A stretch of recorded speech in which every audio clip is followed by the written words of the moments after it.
Oke, bismillahirrahmanirrahim. Assalamualaikum warahmatullahi wabarakatuh. Selamat datang di sebuah program self-talk yang kita akan ngomongin soal, soal ide ya. Jadi malam ini saya lagi mulai program baru namanya, lagi bikin project sendiri, program sendiri, namanya self-talk. Self-talk, kenapa namanya self-talk? Karena kita akan ngomongin terkait self ya, terkait diri. Dan juga ngomongnya juga sendiri ya, bisa jadi sendiri atau nanti mungkin ada program lain yang akan ngajak banyak orang ya. Gak banyak orang, ngajak beberapa orang untuk diajak diskusi. Nah, self-talk ini episode pertama, tapi sebelum ini pernah dilakukan yaitu di di Instagramnya Hey Academy ya. Di YouTube udah ada yang kemarin ngomongin soal mengenal diri dari berbagai zona ya. Ada zona nyaman, zona takut, zona belajar, sama zona bertumbuh. Udah ada di YouTube. Nah, itu cikal bakal adanya self-talk ini. Self-talk itu ngomongin soal diri. Pertemuan di episode pertama ini, jadi nanti akan ada episode-episode selanjutnya ngomongin soal diri dan seputarnya ya. Atau hal-hal yang ada dalam diri kita. Makanya namanya self-talk ya. Ngomongin soal diri. Nah, obrolan ini agak malam. Kenapa malam? Karena cocok untuk ngomongin hal-hal yang sifatnya filosofis ya. Jadi kalau kemarin nanti atau mungkin nanti sama Alwin ya, saya akan banyak duet, atau nanti ada sama beberapa filosofer ya dari Filosofi Ruang Hati di My Life Filosofi juga kita akan diskusi ngomongin tentang hal apapun ya. Jadi nanti saya akan undang mereka untuk nanya-nanya gitu, kita ngobrol bareng.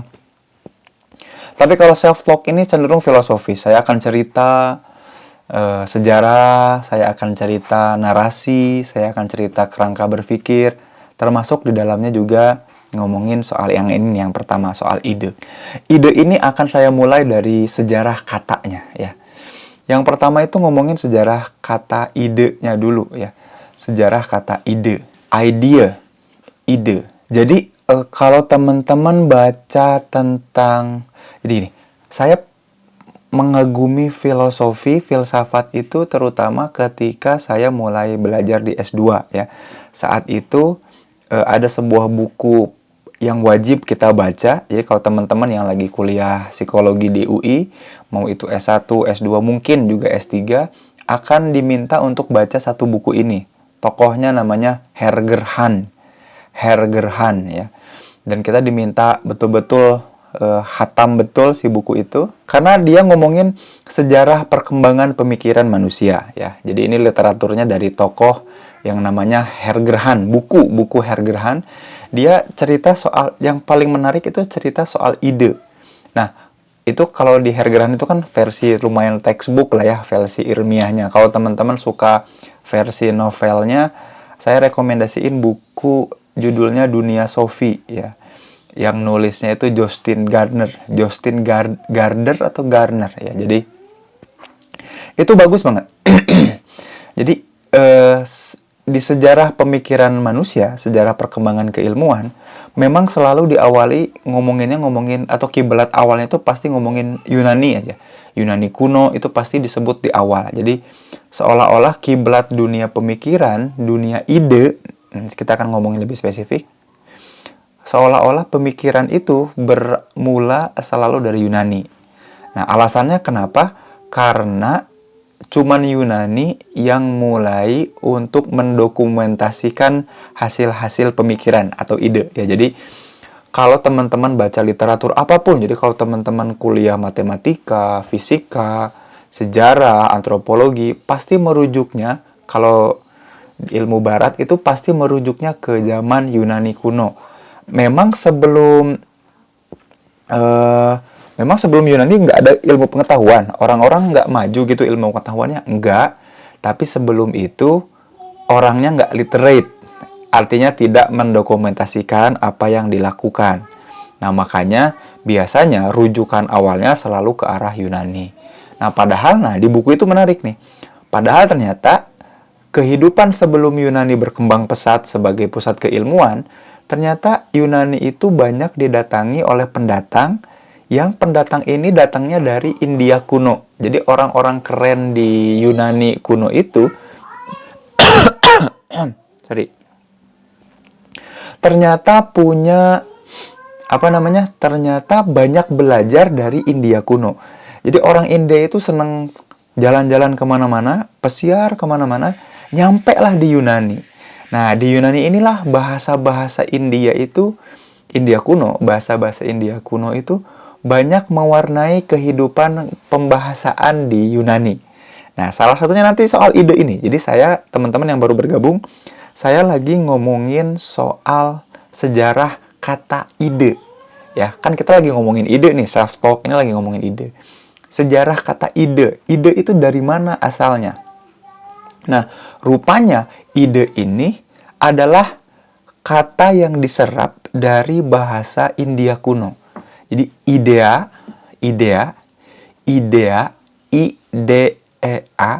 itu rupanya oleh orang Yunani diserap dari bahasa India kuno. Jadi saking sering berinteraksi dengan orang-orang India ya, yang kebetulan datang dan hijrah dari India untuk mencari apapun yang bisa dicari. Jadi waktu itu India kuno itu disebut sebagai orang-orangnya tipenya itu voyagers ya, orang yang suka menjelajah. Nah, penjelajahannya jauh banget sampai Yunani. Nah, di Yunani mereka mewarnai bahasa Yunani. Idea itu ternyata serapan dari bahasa India, yaitu vidya. Jadi orang Yunani nggak fasih bilang vidya seperti halnya orang India, maka yang dia sebutkan adalah idea. Nah, padahal vidya sendiri artinya itu kebijaksanaan, wisdom, ya. Jadi vidya itu dalam bahasa India itu artinya wisdom atau kebijaksanaan, ya. Kebijaksanaan, cara kita mampu untuk menempatkan diri dan mendapatkan sesuatu. Jadi kalau di bahasa Yunani kunonya tuh mendapatkan sesuatu tuh artinya gini. Tiba-tiba, jadi penjelasan zaman dulu nih ya, ini sejarah soal ngomongin ide. Jadi ketika kita manusia tiba-tiba merasa mendapatkan sesuatu yang merasuki diri kita, terus seolah-olah kita jadi punya energi. Jadi seolah-olah kita jadi merasa mendapatkan energi. Nah, itu kan sesuatu yang dulu tuh masih belum bisa dijelaskan. Nah, oleh orang India, hal itu tuh disebut sebagai vidya. Ya, vidya. Jadi ketika kita tiba-tiba seperti orang yang kerasukan, mendapatkan sesuatu yang entah dari mana, dan membuat kita lebih berenergi, itu namanya vidya. Idea. Nah, orang Yunani kemudian menyerap itu, bahasa itu menjadi satu kata yang namanya idea, ya, gitu. Terus kemudian orang Yunani berkembang idea ini, lalu orang-orang yang lain, Romawi, orang-orang Eropa, kemudian datang, menjadikan Yunani jadi referensi belajar, kemudian bertanya, memang idea ini apa sih? Tolong dong jelaskan soal idea. Idea itu apa? Terus mereka bilang bahwa idea itu ketika kita merasa dapat energi dari sesuatu yang gaib. Idea itu ketika kita merasa melihat sesuatu yang belum pernah terlihat, dan ketika kita merasakan sesuatu yang gaib, katanya. Namanya idea. Nah, dari situlah berkembang kata idea itu jadi kata-kata lain yang mirip. Kayak inspirasi. Dari kata Romawi, ya, yang bilang in spirito. In itu artinya masuk, spirito itu roh atau energi, ya, spiritus, in spirito. Gitu. Idea, vidya. Nah, makanya orang itu mendefinisikan ide sebagai sesuatu yang membuat kita bisa melihat sesuatu berbeda dari sebelumnya. Jadi kalau kita ngelihat sesuatu pohon misalkan ya, atau ngelihat kertas, kertas biasa. Tapi ketika kita dapat yang namanya inspirasi, dapat vidya, dapat idea, maka kita melihat kertas bukan sembarang kertas, tapi kertas ini menjadi sebuah potensi. Ketika aku melihat sesuatu tuh jadi berbeda. Vidya. Nah, makanya kalau kita nonton video, itu juga diserap dari vidya. When we see something different as the way it is. Ketika kita melihat sesuatu, jadinya kok berbeda dari hal yang biasa kita lihat.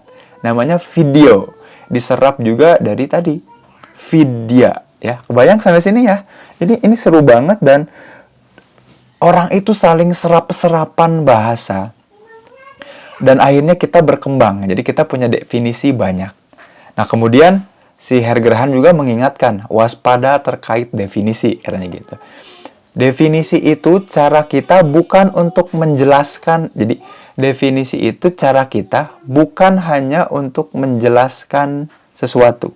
Jadi, definisi itu bukan cuman cara kita untuk menjelaskan sesuatu, tapi juga ya untuk membatasi dan membedakan antara yang satu dengan yang lain. Jadi kalau kita diminta untuk mendefinisikan soal cinta, maka kita bukan cuman diminta untuk menjelaskan apa itu cinta, tapi diminta juga untuk membedakan apa yang bukan cinta, membedakan apa yang cinta, apa yang bukan. Ya, sampai sini paham ya? Jadi Hergrahan tuh bilang gini, hati-hati soal definisi. Ketika teman-teman mendefinisikan, maka teman-teman diminta bukan cuma untuk menjelaskan, tapi juga untuk membedakan apa yang bukan definisi itu. Jadi ketika teman-teman, saya jadi ingat filmnya 500 Days of Summer ya, teman-teman udah pernah nonton belum? 500 Days of Summer itu film keren banget ya, film yang paling baper lumayan. Jadi mengisahkan dua orang yang si cowoknya itu berharap bahwa hubungan ini tuh hubungan yang serius, tapi si ceweknya ternyata main-main ya. Jadi si cowoknya itu di HTS ya, hubungan tanpa status lah. Nah, suatu hari si cowoknya tuh nanya di dalam mobil ke si ceweknya, kira-kira menurut kamu kita ini apa? Terus si ceweknya nanya, kita ini apa itu apa? Terus si cowoknya nanya lagi, ya kita ini apa? Kita ini apa? Kita ini siapa? Terus kata si ceweknya, tapi kamu bahagia nggak?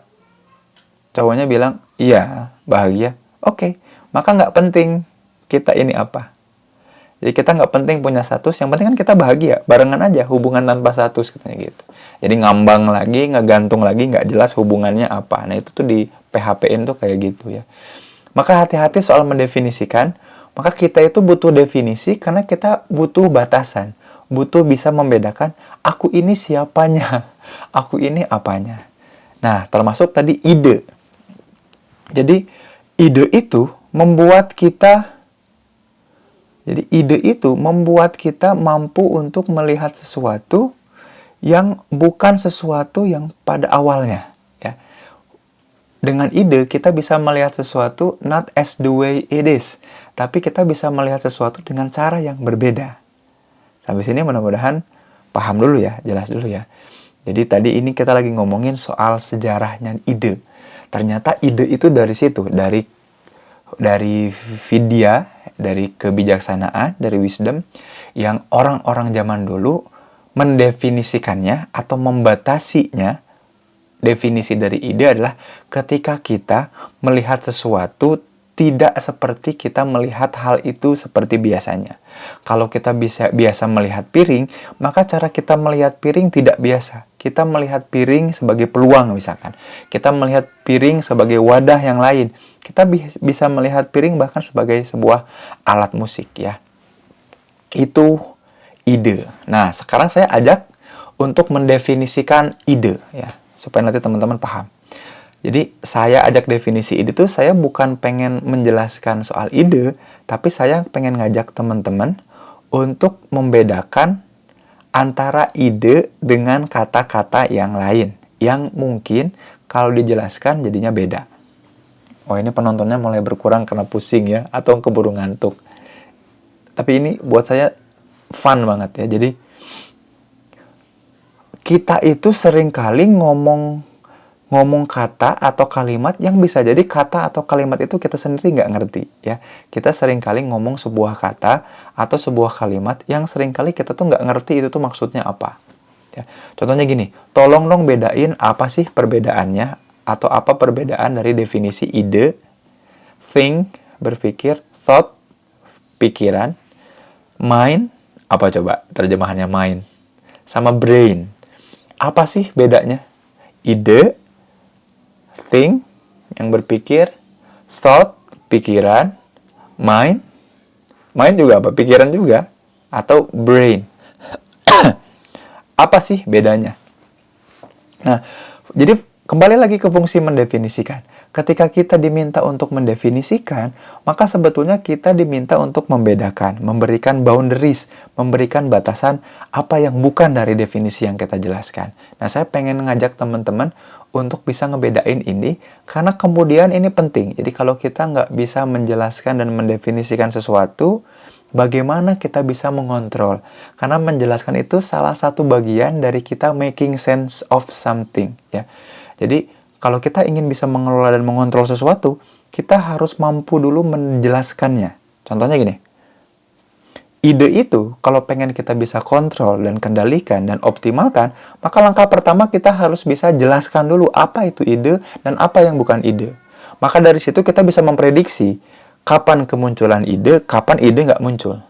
Nah, kalau kita bisa memprediksi kapan muncul, kapan nggak muncul, kita bisa kontrol. Oh, dia muncul karena ini, dia muncul ketika ini, dia muncul bersamaan dengan ini, maka aku kontrol yang bersamaan sehingga dia bisa muncul.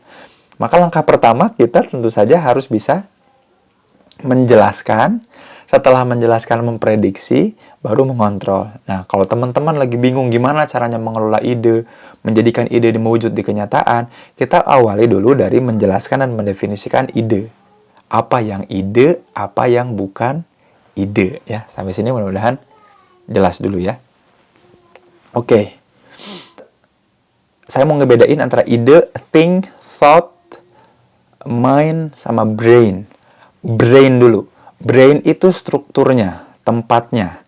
Jadi brain itu otak, tempat di mana ide, thinking, thought, dan mind berada. Sampai sini jelas ya. Jadi kalau ngomongin brain, itu berarti ngomongin strukturnya, ngomongin tempatnya. Nah, sekarang kalau ngomongin soal think, apakah ide sama dengan think? Belum tentu, belum tentu. Think itu proses, jadi berpikir itu proses.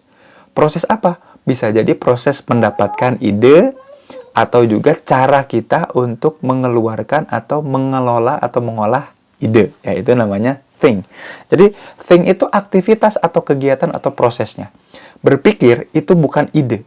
Berpikir itu prosesnya, apa yang kita lakukan, cara yang kita lakukan untuk mendapatkan ide. Nah, kalau caranya adalah think, maka produknya apa? Sampai sini jelas dulu ya, kebayang ya. Jadi thinking, berpikir itu caranya atau prosesnya. Ya, mau itu mengolah ide atau menghasilkan ide. Oh, berarti kalau caranya atau prosesnya adalah thinking, maka hasilnya adalah? Iya, betul. Kalau nggak ide, hasilnya adalah thought, pikiran. Nah, bedanya antara thought, pikiran doang, dengan ide apa? Kalau thought, pikiran, itu cuman kesimpulan sementara atau hasil sementara dari yang kita pikirin. Jadi kalau kita lagi ngelamun, pengen mobil, udah aja. Jadi cirinya thought, pikiran itu dia nggak spesifik, ya. Atau sifatnya cuman perkiraan, itu namanya thought. Thought tuh gimana ya nulisnya? T-H-O-U-G-H-T, thought, ya. Dulu kalau zaman saya muda, zaman boyband dulu saya suka sama NSYNC ya, ada lagunya I Thought She Knew. Aku pikir dia tahu, ya. Aku pikir dia tahu. Jadi cuman perkiraan, belum detail. Nah, kalau ide, yang disebut dengan ide, itu pasti selalu detail. Di suatu saat, ada profesor datang dari Amerika, dari Michigan University, kalau saya nggak salah. Michigan apa Wesleyan ya? Dua itu pokoknya. Dia datang ke UI, saya kebetulan jadi LO-nya, orang yang nganterin kemana-mana dia. Namanya Profesor Eric Rabkins, ya. Dia jago science fiction dan ngomongin soal fiksi. So, dia bilang gini, semua hal yang ada di dunia ini pada dasarnya adalah fiksi, ya. Jadi kenapa fiksi? Karena kalau kita mikirin, kalau kita lihat, kalau kita mau evaluasi, semua yang ada di sekitar kita tuh tadinya nggak ada. Tadinya itu semua yang ada di sekitar kita tuh imajinasi dari orang-orang yang mewujudkan ide itu. Jadi ini ada mic segede gini nih. Ini tuh imajinasi orang zaman dulu yang mikir bahwa gimana kalau mic itu kita buat kecil ya. Jadi ternyata dunia nyata sekarang, dunia nyata saat ini adalah fiksi dari imajinasi orang-orang di masa lalu. Sampai sini kebayang ya. Maka kata si Eric Rapkins, ide lah. Jadi ide itu adalah wujud dunia di masa depan. Dengan syarat kita bisa mewujudkannya. Nah, makanya syarat ide bedanya dengan thought, dengan pikiran, adalah dia itu pasti detail. Jadi kalau teman-teman bilang, Kang, aku punya ide. Harusnya yang ada di pikirannya itu harusnya detail. Jadi bayangan soal ide itu harusnya detail. Misalkan gini, aku pengen nikah. Nah, aku pengen nikah, misalkan. Oke. Nikahnya ini ide atau thought? Ide atau pikiran? Kalau cuman pikiran, nggak detail, nggak terencana, dan nggak spesifik bayangannya. Kalau dia sebuah ide, maka dia akan spesifik. Nah, kalau ide itu udah spesifik, maka biasanya ide ini akan mendorong kita untuk melakukan sesuatu. Jadi kalau teman-teman punya ide dan teman-teman tidak terdorong untuk melakukan sesuatu gara-gara ide itu bukan ide namanya, itu masih thought atau pikiran yang perakiraan. Sampai sini paham ya? Maka ide itu memang menuntut kita untuk mewujudkan di kenyataan. Kenapa menuntut? Karena bayangannya begitu nyata, begitu spesifik di dalam pikiran. Aku ingin sebuah baju berkerah berwarna merah, dan merahnya itu merah yang detail. Jadi kata Eric Rapkins, pas saya ngobrol itu, orang itu bikin di kepala itu sangat detail soal ide tertentu. Maka ketika dia datang ke lapangan, datang ke mall, datang ke toko pakaian, gak nemu apa yang dia temukan, akan kecewa. Kebayang ya? Nah, orang-orang yang perfeksionis itu orang-orang yang berusaha sangat terperinci, sangat detail supaya ide atau bayangan di kepalanya itu betul-betul mirip di dunia nyata. Gak ada toleransi sedikit pun. Sampai sini kebayang ya? Ketika kita punya ide, kita pengen mewujudkan ide itu di kenyataan. Nah, kan di ide tuh udah jelas tuh, udah lengkap, udah terperinci. Nah, ketika kita mewujudkan di kenyataan, kita kan berinteraksi sama ide orang lain. Nah, kita biasanya jadi lebih toleran. Jadi menurunkan standar kita. Nah, beda sama orang-orang yang perfeksionis. Dia punya ide, idenya ini harus istilahnya tuh plek-ketiplek, very precise dan mirip dengan apa-apa yang ada dalam pikirannya. Kalau merah ya harus merah, 2 cm ya pas 2 cm, nggak boleh lebih, nggak boleh kurang. It's an idea. Ide ini yang menggerakkan kita, yang hadirnya tuh membuat kita puas dan bahagia. Maka orang yang nggak punya ide, itu orang yang nggak hidup. Bahkan di dalam pikirannya. Jadi, self-talk yang paling baik adalah beride. Having an idea. Makanya kenapa ide ini selalu menggerakkan, selalu menggairahkan, bikin seseorang hidup. Karena ide ini tadi yang di awal banget di sejarahnya. Dia give us vision. Cara kita melihat sesuatu dengan cara yang baru. Dan ide ini memberikan kita inspirasi, inspiritos. Masuk ke dalam kita spirit, tenaga, energi. Jadi punya ide itu sesuatu yang bagus. Idea, it's a good thing. Gitu. Sampai sini mudah-mudahan jelas ya. Ini saya cek dulu teman-teman yang ada di Instagram, mudah-mudahan nggak mabok ya. Jadi kalau saya live-nya memang duet sama Alwin, kemarin kan menarik perhatian ya, 50 ya. Walaupun sayanya juga bercanda. Tapi kalau ini saya pengennya self-talk ini serius. Karena kadang kita ngobrol sama diri sendiri aja ngasih ide-ide buruk, ngasih pikiran-pikiran buruk tentang diri kita ya. Itu yang saya pecah dan breakdown jadi modul-modul pelatihan di Hey Academy. Saya breakdown gimana caranya ide tentang diri kita itu jadi modul siapakah aku di Hey Academy ya. Itu salah satu cara saya mewujudkan ide. Gitu ya. Nih saya akan coba masuk ke beberapa yang udah nanya ya. How's your day going? Nah, biasanya suka ada yang akun-akun spam ya, yang tiba-tiba nanya nyambung dengan apa yang pertanyaannya. Dia nanya, how's your day going? I'm fine, thank you. Batuk-batuk masih, ya. Oke. Ide kalau ditambah A jadi idea bahasa Inggris, betul ya. Sebenarnya ide itu jumlahnya tetap atau bertambah, atau soalnya suka ada yang sama idenya. Ide itu komplementer ya. Kalau dia belum diwujudkan, maka dia komplementer itu saling melengkapi, tapi juga berlaku akumulasi. Jadi dia akan terus numpuk banyak. Kalau ide itu nggak diwujudkan, nggak diungkapkan, nggak dituliskan, dia akan terus numpuk dan muter-muter di kepala. Makin lama makin detail, makin lama makin membuat kita namanya adalah obsesi. Apa itu obsesi? Obsesi, tahu nggak obsesi? Kita tuh terobsesi itu artinya gini, kepala kita, pikiran kita terus-menerus memutar hal yang sama, namanya obsesi. Jadi kalau saya pengen mobil terus aja jalan, ingat lagi mobil, ngelihat apa, ingat lagi mobil, apa, ingat lagi mobil, itu lagi terobsesi namanya. Kenapa? Karena pikiran kita terus memutar satu rekaman yang sama, namanya terobsesi ya. Jadi ide itu kalau nggak diwujudkan, dituliskan, dia akan terus-terusan memutar sampai jadi obsesi ya. Terus, ide itu sebenarnya original muncul dari benak kita atau sebenarnya muncul dari stimulus yang ke-save ya. Jadi apakah ide itu betul-betul original atau gunting tempel? Nah, saya lebih sepakat, ada dua pendapat itu sama-sama betul. Ada yang bilang purely murni original ya, tokohnya Plato ya. Terus teman-teman dari filosofi teras ya, Stoician juga bilangnya gitu. Tapi saya lebih sepakat sama David Hume, ya, ada filosof Inggris yang bilang kalau istilahnya tuh gunting tempel. Kita tahu apa, kita tahu beberapa hal, lalu kita coba gabung-gabungkan jadi ide baru. Namanya synthesizing idea. Nah, itu branding saya ya. Zain Permana adalah seorang idea synthesizer. Orang yang senang menggabung-gabungkan ide. Sama-sama original. Jadi A original nggak? P original nggak? E original nggak? Huruf itu kan ada 28. Kita rangkai bebas aja sesuka-suka kita.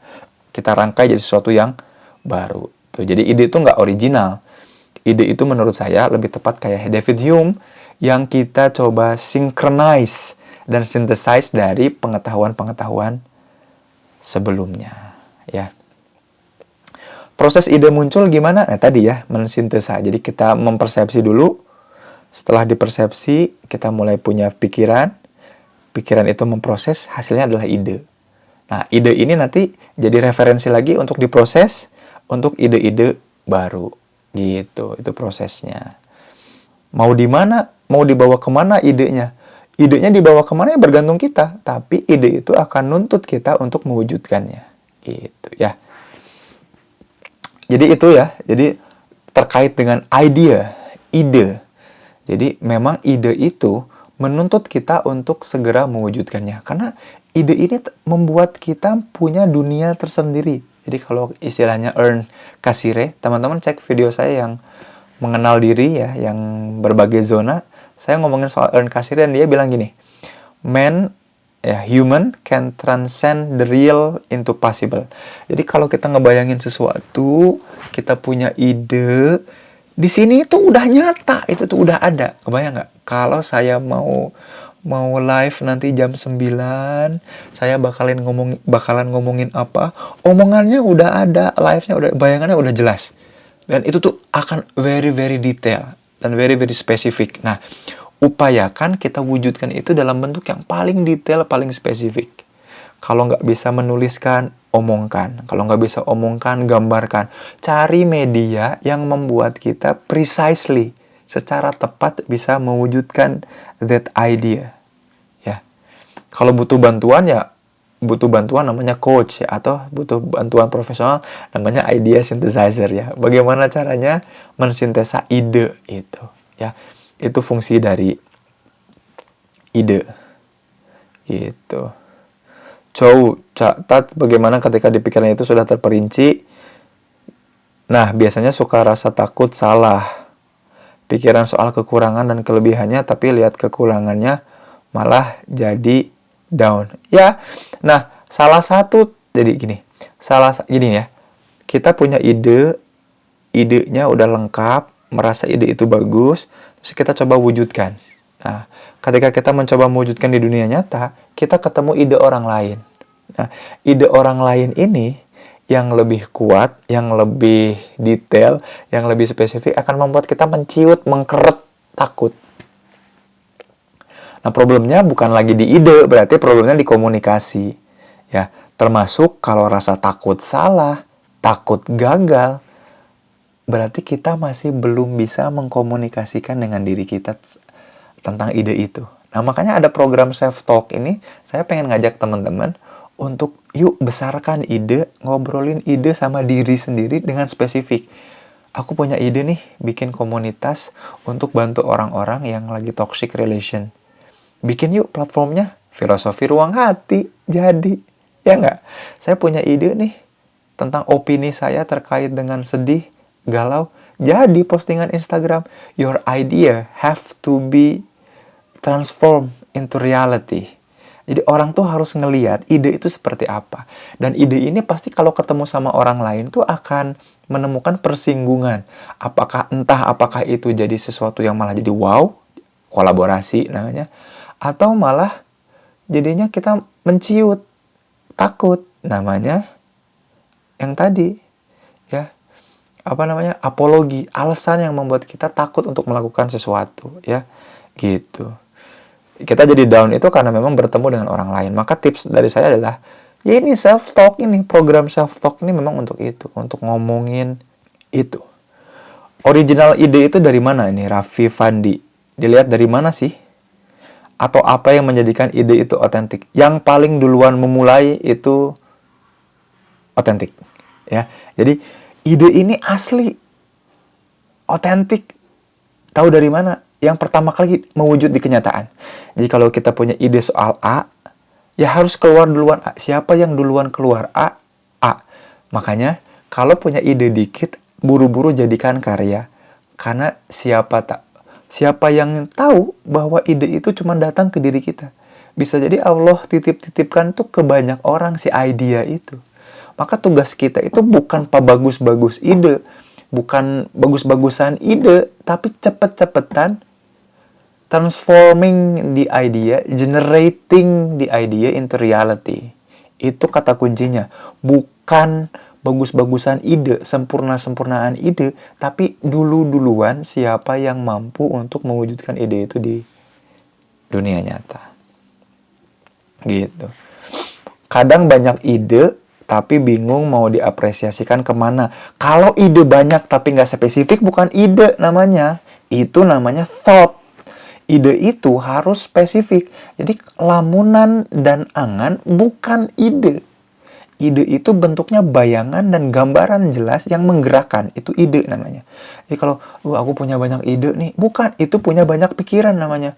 Pengen A, pengen B, pengen C, tapi A-nya nggak detail, B-nya nggak detail, C-nya nggak detail. Pengen kaya, tapi nggak tahu kayanya tuh dalam bidang apa, dapat uangnya bakalan dari mana. Bayangin aja dulu, kalau bayangan kayanya jelas, itu akan jadi produk bisnis, men.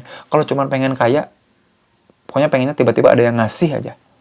Tiba-tiba ada yang bilang paket, terus ngasih emas kira-kira 200 kg. Itu bukan ide namanya, itu thought, ya.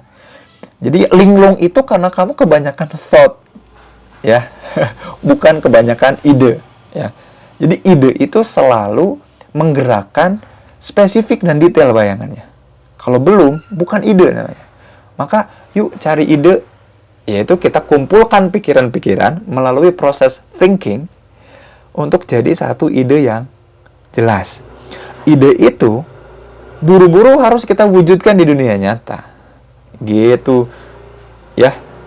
Siapa sih namanya? Not last in here. Kang, kalau muncul ide lalu bersamaan dengan itu muncul perasaan pesimis, apa itu bisa dikatakan ide? Ya, masih bisa dikatakan. Jadi gini, idenya tuh saking detailnya sampai sebegitu detailnya, bahkan hambatan-hambatannya pun kebayang. Nah, ketika hambatan-hambatannya ikut detail terbayang, jadinya pesimis. Apakah itu masih ide? Masih. Tapi kita jadinya terlalu toleran, jadi nurunin standar karena takut tadi. Penjelasan saya sebelumnya. Karena takut tadi. Tetap ide nggak? Tetap ide. Tetap harus diwujudkan. Takut, ya tadi, takut gagal, takut salah, takut malu. Takut-takut itu yang nggak berdasar. Takut-takut itu yang membuat ide itu kembali jadi thought. Jadi thought itu nggak bagus lagi. Q&A IG di post lagi nggak di YouTube. Masih ini. Jadi gini,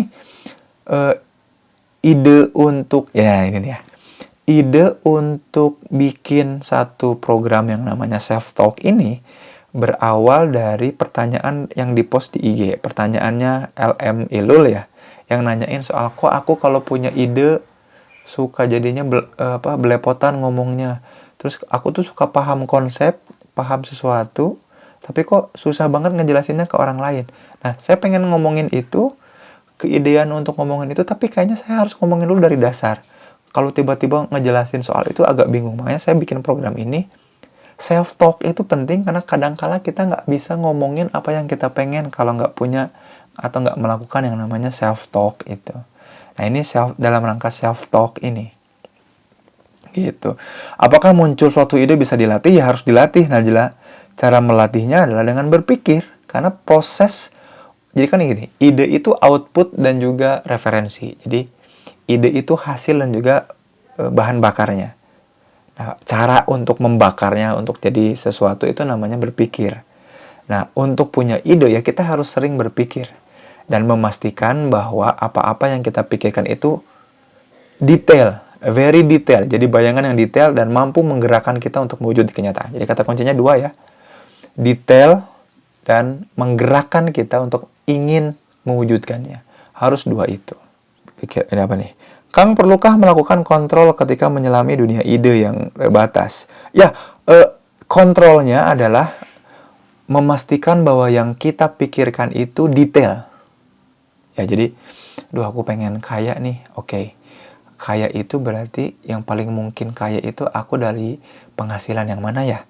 Dari kerjaan yang apa ya? Oke, bayangin aja lagi. Nggak apa-apa ngelamun lagi, tapi yang detail. Itu cara kita ngontrolnya. Dan membuat kita mau bergerak. 2 syarat itu lagi. Ya, gitu. Dapat ide ketika sholat, jadi sering-sering sholat. Sholat harus khusyuk dalam rangka doa.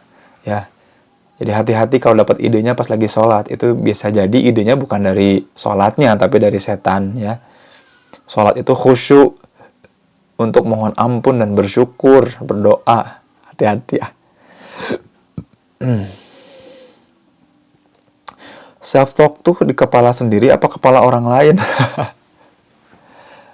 Terserah, yang penting ngomong aja. Terserah, yang penting ngomong aja. Mau itu dalam hati, kayak di sinetron ya, tiba-tiba melotot. Nah, itu lagi self-talk. Emang itu ngomong sama siapa? Kan itu self-talk. Kata Vygotsky itu namanya self-talk. Kata Herbert Mead juga itu namanya self-talk. Ya, self-talk tuh kayak gimana? Ngomong sama diri sendiri, ya. Kamu aja ngomong sama diri. Ini saya juga kan ngomong sama diri sendiri self-talk. Duh, bisa nggak ya? Bisa nggak ya? Aduh, bisa. Aduh, bisa. Atau kalau kita lagi ujian nih ngerjain tugas. Aduh, apa ya kemarin? Apa ya? Aduh, kemarin tuh perasaan udah baca. Itu tuh namanya self-talk, ya. Jadi kalau susah self-talk atau belum pernah self-talk itu bahaya. Orang-orang yang nggak pernah self-talk miskin ide. Jadi kalau teman-teman yang nggak punya ide, ya jarang self-talk. Tapi gimana caranya self-talk? Ya lu ngomong aja sama diri lu, ngomong, ajak ngobrol. Hai Zain, sehat? Gimana kabarnya? Itu namanya self-talk. Gitu. Aman ya? Paham ya? Sampai sini jelas ya? Ide itu penting. Bedanya ide, yang belum dibahas itu ide sama mind. Mind itu ide bukan. What's on your mind? Apa yang dalam pikiranmu? Mind itu benak. Mind itu wadahnya. Jadi isinya tuh gak semua ide. Jadi padanan kata ide itu idea, ide. Itu kalau di bahasa Indonesia kan artinya gagasan. Gagas. Kita ingin menggagas sesuatu. Saking detailnya dan saking menggerakkannya, jadi kita punya gagasan, ingin menggagas sesuatu, ingin initiate something. Jadi gagasan itu bisa jadi padanan katanya sinonimnya adalah menginisiasi, initiate something. Dan saya tuh sangat concern di bidang ide. Saya sampai melabeli saya itu sebagai seorang idea synthesizer karena saya sangat concern dan menekankan pentingnya punya ide. Specific idea. embracing idea. Saya tuh sangat embracing idea. Teman-teman yang punya ide itu saya dengar banget gitu. Regina Spa, ide menggerakkan dan spesifik. Dalam pergerakannya tidak menemukan rekan yang seframe atau setidaknya mau bergerak bersama. Gimana? Problemnya bukan di idea, tapi di communicating your idea. Makanya belajar teknik komunikasi. Caranya gimana? Komunikasiin dulu sama diri, coba sama orang lain. Apa bedanya dia sama diri kita? Kok aku mah ngerti, dia mah enggak? Itu namanya teknik komunikasi. So the problem is not the idea. It's not your mind, but your way of communication. Cara kamu berkomunikasi. Gitu ya. Jelasin program tentang self-talk ini, program ini. Ya, self-talk itu nanti program yang saya akan rutinkan. Saya bakalan live di Instagram. Lalu nanti saya delete live-nya, saya upload di YouTube. Gitu. Itu namanya program self-talk. Yang nanti ngajakin teman-teman untuk senantiasa ngomong dan mikir sama diri sendiri. Jadi self-talk itu apa? Sederhana. Ngajak kita ngobrol sama diri sendiri. Itu namanya self-talk. Jadi kalau kamu ngomong sama diri kamu, itu namanya self-talk. Sesepele apa, Pak? Sesepele nanya, "Hey, aku, apa kabar?" Terus kamu jawab, "Baik." Itu tuh udah mulai ngobrol. Bukankah itu kegilaan? No. It's generating and building an idea. Namanya self-talk. Gak pernah ada yang gila. Yang gila itu yang ngomong sama diri sendiri tapi tidak pernah mewujudkan ide itu ke kenyataan. Itu gila namanya. Ini paham ya? Gitu Regina. Bagaimana ide buat mantan yang pernah selingkuh terus minta balikan? A bad idea. Ya. Bad idea. Ide yang buruk. Apakah beride detail itu tergantung karakter orang? Alasan nggak ada karakter orang. Yang bergantung karakter itu adalah seberapa cepat orang itu mampu mewujudkan ide dan seberapa tepat, ya. How fast and how precise, ya. How fast and how precise. Jadi yang penting itu bukan karakter orangnya dan bagus enggak idenya, tapi yang penting itu seberapa cepat jadi kenyataan, seberapa tepat sesuai dengan bayangan si kenyataan itu. How fast and how precise. Gimana kalau introvert? How fast and how precise. Gimana kalau extrovert? How fast and how precise. Gimana kalau orangnya openness, INTJ, EFT, apapun karakter kepribadianmu, how fast and how precise you can transform and generate your idea. Itu yang paling penting. Gitu, Anissa. Kalau saya self-talk, kadang yang muncul adalah gimana kalau gini, gimana kalau gitu, gimana kalau gagal, itu gimana Pak? Udah dijawab tadi. Ya, itu tuh bagian dari self-talk. Bagian dari self-talk. Intinya tetap dua, harus spesifik, harus membuat kita terdorong untuk mewujudkannya. Emang udah berapa sering, Cesar? Baru juga berapa menit ini mulai kan? Langsung aja dicobain dulu, jadiin yang spesifik dulu. Belum apa-apa udah kadang gini gimana gini. Jadi kayak inget memeknya Ustadz Epi ya. Kumargi kieu maka orang ulah gitu. Ada lagi yang mau ditanyain? PM dong kan. Nah, ini kadang-kadang suka ada spam kayak gini ya. Suka ada spam orang-orang yang iseng kayak gini nih. PM. Gitu ya. Tugas kita adalah transform the idea into the reality, ya. Transform the idea into reality. Jadi mudah-mudahan teman-teman paham betul bahwa ide itu sesuatu yang betul-betul membedakan dan memanusiakan kita. Kalau kita pengen betul-betul memanusiakan diri kita, betul-betul ingin mengakui diri kita bahwa diri kita itu manusia, caranya adalah dengan have an idea. Milikilah ide. Kalau kita tidak beride, tidak ngomong dengan ide, tapi ngopi paste ide orang, kita kehilangan diri kita. Kita kehilangan jati diri kita. Gimana caranya dong, Kang? Susah banget. Self-talk. Kita tuh jarang ngobrol sama diri kita. Kalau kita kesepian, kita malah pengennya ngobrol sama orang lain. Kenapa ngobrol sama orang lain itu nyaman? menenangkan, karena kita dapat idenya orang lain. Sampai sini benar jelas ya. Kenapa kalau kesepian itu kita pengennya bukan ngomong sama diri sendiri, tapi pengen ngomongnya sama orang lain, because we can copy paste others idea. Karena kita bisa ngopi pasti ide orang. Enak banget tuh, shortcut banget, jalan pintas, nggak gitu. Gitu. Anissa Agung apa nih? Saya suka ngasih ide daripada transfer ide. Maksudnya? Terus problemnya di mana? Kan yang penting idenya mau wujud di kenyataan. Mau gimana pun caranya, mau minta bantuan orang kayak ngurusin sendiri kayak. Yang penting idenya mau wujud di kenyataan. Terus masalahnya? That's not a problem. Ya. Mungkin Anissa butuh konfirmasi aja kali ya. It's not a problem. Yang problem tuh itu yang kayak Cesar itu kadang takut, belum mulai. Kadang jadinya kepikiran pesimisnya, terus banyak pikiran, tapi nggak tahu mewujudkannya. Itu bukan ide namanya, itu thought. Gitu. Sampai sini benar-benar jelas ya. Sampai sini benar-benar teman-teman terdorong untuk have an idea, punya ide gitu.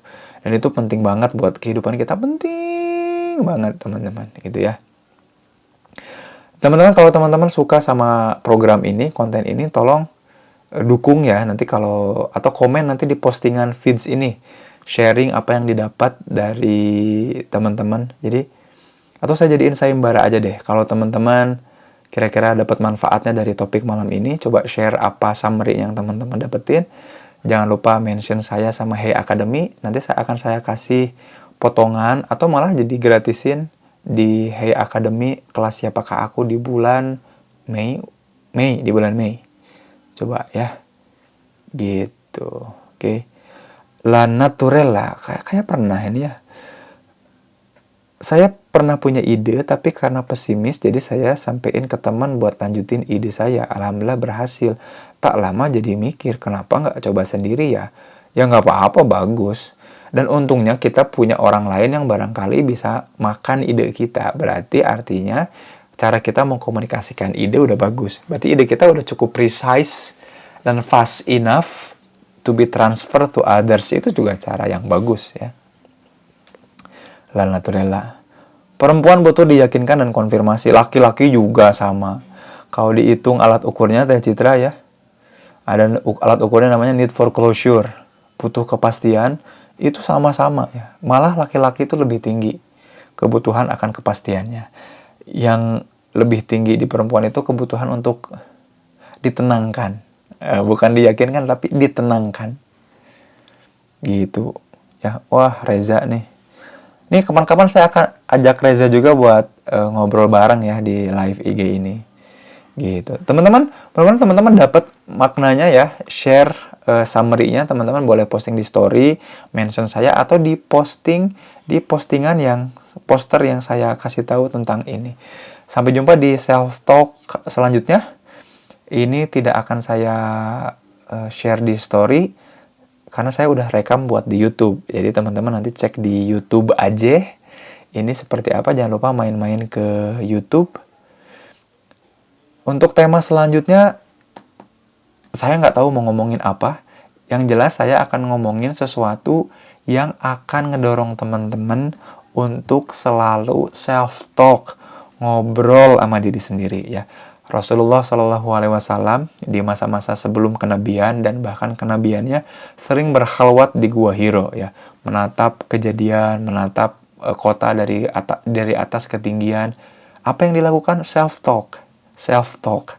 Jadi bahkan sebentar lagi kita bulan puasa, ini self-talk ini penting ya. Man soma Ramadana imanan wahtisaban. Nah, ada kata ihtisab itu self-talk. Kita menghitung, menghisab apa-apa yang pernah kita lakukan, kita pikirkan supaya jadi ide yang menggerakkan dan mendorong dan mewujudkan. Gitu. Oke. Oh ini nih, bentar dulu nih. Fans Original Official self-talk-nya jadi negatif. Ya sama kayak tadi, pesimis itu kan negatif itu. Ya. bagus, justru tinggal diarahkan aja ke jadi yang positif. Sehat mentalnya. Selama kita masih bisa mewujudkan ide ke dunia nyata, itu sehat mentalnya. Kalau negatif hasilnya, tinggal dirubah sudut pandangnya. Makanya ikut kelas Siapakah Aku, Academy. Yang harus dirubah itu sudut pandangnya aja. Positif negatif itu valensi. Valensi itu apa? Cara kita memandang sesuatu. Idenya itu selalu netral. Kalau hasilnya negatif, ya, hasilnya negatif, cara kita celupin pikiran negatif. Itunya aja yang dirubah, bukan idenya. Idenya kan udah mewujud di kenyataan, tapi jadinya negatif buat diri sama orang lain. Diganti aja valensinya jadi positif. Oke? Indikator batasan bedanya self-talk sama bisikan setan. Menghasilkan manfaat apa enggak? Nah, tadi yang fans original ini bisa jadi bisikannya bisikan setan.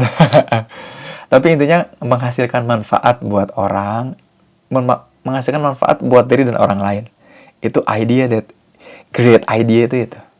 Walaupun receh, sepele, sederhana, tapi manfaat buat diri sama orang lain itu great idea. Gitu ya, fans original official, asik, bisa endorse nih.